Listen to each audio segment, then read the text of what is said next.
The sun hung low in the sky, casting long shadows over the quiet island hamlet of Point Cove.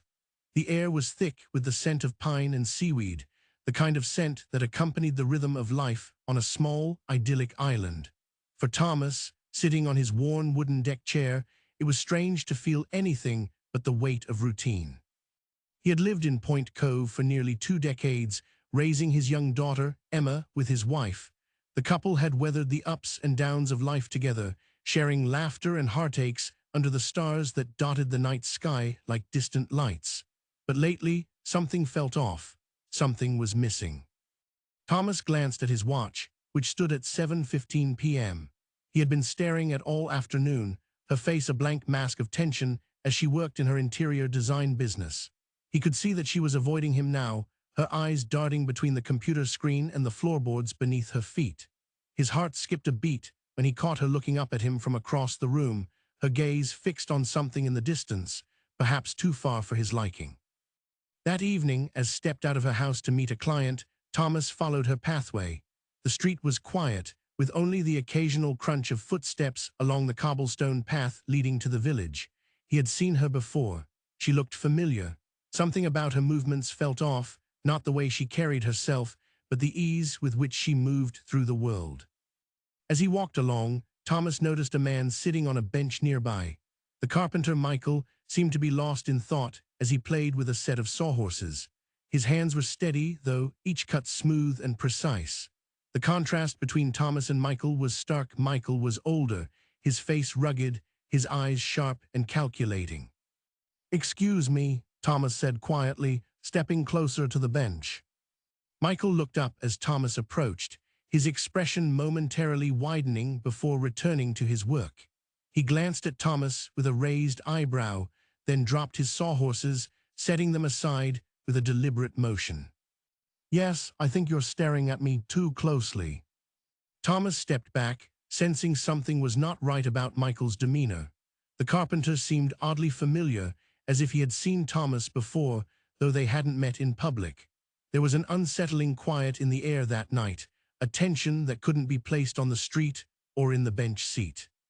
The next morning found Thomas awake at 5:45 a.m., his stomach twisting in his chest as he realized what had told him about her affair with Michael. He tried to shake it off, but the memory of their encounter from last night haunted him, Michael's hands still smooth on the sawhorses, his gaze never leaving Thomas's face. Was already at work when Thomas arrived home that evening, and once more he felt the familiar heaviness in his chest. He followed her into her living room, where she was sitting by the fireplace, a cup of tea in hand. Her shoulders were slouched, as if burdened by the weight of their marriage. "Where are you?" turned to face him, her voice soft, but carrying an edge he hadn't noticed before. Thomas pushed the chair back and slid into it with exaggerated effort, his mind racing. I came to talk about our trip tomorrow," he said, his voice strained. Sighed deeply, her eyes closing for a moment. "The trip is on hold," she said finally, looking up at him with a look of exhaustion. Thomas couldn't meet her gaze. He felt the weight of their life together pressing down on him as if the ground had suddenly dropped away. He knew then that was in trouble, and he couldn't let her go to him. The next days were a blur of worry and anger. Thomas demanded answers, but only grew evasive, brushing his questions aside with reasons that made him feel more alone. Michael returned to Point Cove briefly, his visit marked by quiet apologies and promises to be more discreet. But Thomas could sense something wasn't right. Even as Michael left town, the seeds of their affair were sown in his heart. As days turned into weeks, Thomas grew more convinced that was betraying him. She was acting differently, less interested in their life together, more drawn to the idea of a new beginning with Michael. The idea of leaving him for someone else felt unthinkable, yet the more he thought about it, the harder it became to deny. Finally, one evening, as Thomas sat on his deck chair again, he knew he had seen too much was gone. She had left him, and now she was with Michael. His heart ached with a mixture of anger and sorrow, but mostly fear. Fear for their daughter, fear for himself, and fear for what might come next. The next morning brought news that sent shockwaves through Point Cove. A private investigation revealed Safair with Michael, her leaving him in the dead of night when no one was home. Thomas couldn't believe it, had been his partner, his everything, and now she was gone. He stood at the edge of the water that surrounded the island, watching as the sun rose anew over Point Cove. The world felt heavier than ever before, but Thomas knew he had to act fast, if only for himself. A life without was terrifying, but so was the thought of what might come next. And so, in the darkness that followed that fateful morning, Thomas resolved one thing above all others. He would find the truth, and whatever it revealed about his own heart, he would face it with courage, both then and forever. The storm raged on outside as Thomas stood at the edge of the island, watching the sun rise anew. A heavy silence settled over Point Cove, the weight of his departure settling deeper with each passing moment. His heart pounded, a gut-wrenching mix of anger and sorrow gnawing away at him. He knew he had to act, but the fear of what might come next was palpable. That morning, as Thomas sat on his worn wooden deck chair, he couldn't shake the image of in Michael's car. The doors clattering open, she drove off without a glance back. His mind wandered to their past together, those shared moments, the laughter, the quiet nights under the stars. But now they were nothing but memories, marred by betrayal. As evening approached, Thomas found himself walking through Point Cove for the first time that day. The cobblestone path led him past his house, where he had seen leaving that morning. Now, empty save for crickets and the occasional crunch of footsteps. He paused at a lamppost, gazing out over the water as Emma ran wild in the yard. Her eyes were wide with unshed tears as she her view of their life. Thomas couldn't help but feel a pang of guilt. His own role in keeping in his orbit all these years had been complicit. He glanced at his daughter, her face pale and drawn, and knew he needed to act before it was too late. The next morning brought a grim revelation. A private investigation had confirmed the affair. Michael had returned to Point Cove, his presence ever present as Thomas tried to piece together what had happened that night. The details of his departure were harrowing, left in the dead of night when no one was home, her explanation cryptic and evasive. Thomas stood at the edge of the water again, the sun rising higher now. The island seemed smaller, the world around him heavier with each passing day. He knew he had to find a way to make things right, but what path would lead him there? Back in his house, Thomas drank deeply from his cup of tea, the steaming liquid reflecting faintly on the glass. His anger bubbled to the surface, but deep down, a flicker of something else caught his eye, a glimmer of hope he couldn't yet name. The storm had passed, leaving behind only the echoes of his departure and the lingering tension in Point Cove. For Thomas, the darkness was still there, waiting to be faced, but he knew that facing it would mean confronting the past and making choices that would define his future. And so, as the sun rose once more, Thomas resolved one thing above all others. Whatever came next, he would face it with courage, both then and forever.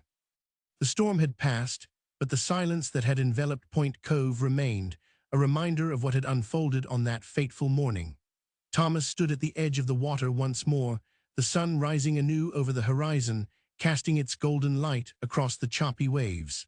He had faced his past, but the weight of his departure lingered like a shadow, always just out of reach. In the days following her departure, Thomas could feel the tension between him and Emma intensifying. She was no longer the same girl he'd known. Her laughter was softer, her heart more reserved. Emma had begun to show flashes of unease during their walks in the evening, as though she could sense something was wrong. On one occasion, she had even stared at Thomas with an expression of recognition that made him feel like he had seen a ghost from his own mind. That night, after a heated argument about their life together and what the future might hold, Thomas had thrown the topic aside when Michael arrived for dinner. He didn't know what to say. It was not the evening he had envisioned with his wife. But as Michael settled next to him at the table, Thomas couldn't help but glance over at Emma, hoping she wouldn't notice how different the man before her was from the one they had known. Thomas's thoughts were interrupted by a knock at the door. It was, well, or rather, the remnants of her presence lingered in his mind and Michael. Michael came bearing a plate of lasagna, his eyes filled with sorrow and guilt. When Thomas glanced up to meet their gaze, he saw something that sent shivers through him, a flicker of regret in Michael's expression. Michael, Thomas said quietly, his voice strained as he met their eyes. This is for us both. Michael stepped forward, placing the lasagna on the table with a heavy hand. His hands were steady, but his shoulders were lowered, as though acknowledging the inevitable. Thomas hesitated before responding, afraid of what he might say or do next. But when Michael spoke first, he found himself nodding along to whatever Thomas had in mind.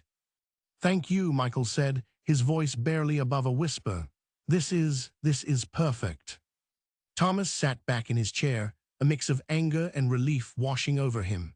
He couldn't deny the truth that was gone, and Michael was the new man standing before them. But he also couldn't ignore the emptiness that now seemed to fill his heart. His absence had left a void that no lasagna could fill. As Thomas finished setting the table, Emma entered the kitchen, her face pale and her eyes still haunted by memories of what had come before. She placed a hand on Thomas's arm instinctively, her touch warm but tinged with something else, a sense of vulnerability. "Thomas," she said quietly, her voice breaking, "I can't talk about this." Thomas hesitated, then reached out to comfort her. She pulled him closer, their faces pressed together in a bittersweet embrace. For a moment, he felt her familiar scent, sweet and earthy, carrying the echoes of their time together. But as she withdraws her hand, leaving him alone once more, he sees the faintest glimmer of hope flash in her eyes. Thomas knows it's wishful thinking, but he can't help feeling that maybe, just maybe, Emma might find a way to move on, or at least accept the changes in her life. If only they could both choose to let go and heal before it was too late. As the evening wore on, Thomas found himself reflecting on the choices each of them had made. He loved Emma deeply, more than anyone or anything else in the world. But as she grieved her loss, he knew that his own heart still ached for a different kind of loss, one that came with the weight of betrayal and regret. In the hours that followed, Thomas walked through Point Cove, the island's quiet streets filled with the sounds of life continuing on just as they had before. But now something felt different, a sense of unease that lingered in the air like a storm waiting to break. And yet, at the same time, there was a part of him that knew he couldn't let go, not just but for himself. As the sun dipped below the horizon and the stars began to twinkle overhead, Thomas stood on the edge once more, watching them rise anew. This time, he knew what he had to do, but also knew that the road ahead would be long and fraught with danger, for him and for those who still held a piece of him in their memories. And so, as the night gave way to morning, Thomas resolved one thing above all others. Whatever came next, he would face it with courage, both then and forever. Because love had called him to action, even if that meant confronting the darkness and finding hope in the process. Thomas stood on the edge of Point Cove once more, the sun dipping below the horizon as stars twinkled overhead. The weight of his past weighed heavily on him, but he knew that this was not the end. The island had given him so much, its tranquility, its warmth, and the love that defined him. But now, with gone, it felt hollow. As he walked through the familiar streets of Point Cove, Thomas couldn't help but notice how different things had become. Emma, once his partner in life, now stood alone, her laughter softer and her heart more reserved. She often looked at him with a faint glimmer of hope, a spark that gave him courage to keep going. But Thomas couldn't ignore the tension pulling at him. Michael watched him with an expression of regret, as if silently begging for a chance to mend their broken path. Yet, in moments like these, Thomas felt a deep sense of relief. He knew was gone, and he could finally start to heal. The storm had passed, leaving only the echoes of her departure. The tension that had once bound them now felt more like a shadow than an actual threat. Yet, even with these lingering feelings, there was still a part of Thomas that yearned for something deeper, a connection beyond the surface of their lives. In the end, Thomas chose to let go of his presence entirely. She had taught him love, but not forever. And as he faced his own heart, he realized that healing was possible, not perfect, not complete, but a step forward. Back at his home, Thomas drank deeply from his cup of tea, letting the familiar warmth of its spoon ring through his veins. His anger subsided, replaced by a quiet acceptance. He had faced his past, and now it was time to move on. As he reached out to Emma with a gentle hand, She placed her own in his, their fingers entwined as tears streamed down her face. He knew then that love could still find its way into his heart, even if it was not the same love once more. In the hours that followed, Thomas walked through Point Cove, the island's quiet streets filled with the sounds of life continuing on just as they had before. But now something felt different, a sense of peace that he could hold on to, a promise to himself and his future daughter. As the sun dipped below the horizon once more, Thomas stood at the edge of the water, watching it rise anew. This time he knew what he had to do. He would face it with courage, both then and forever. For love, even in its bittersweet finality, could still find a way into his heart. And so, as the night gave way to morning, Thomas resolved one thing above all others. Whatever came next, he would face it with courage, both then and forever. Because love had called him to action, even if that meant confronting the darkness and finding hope in the process.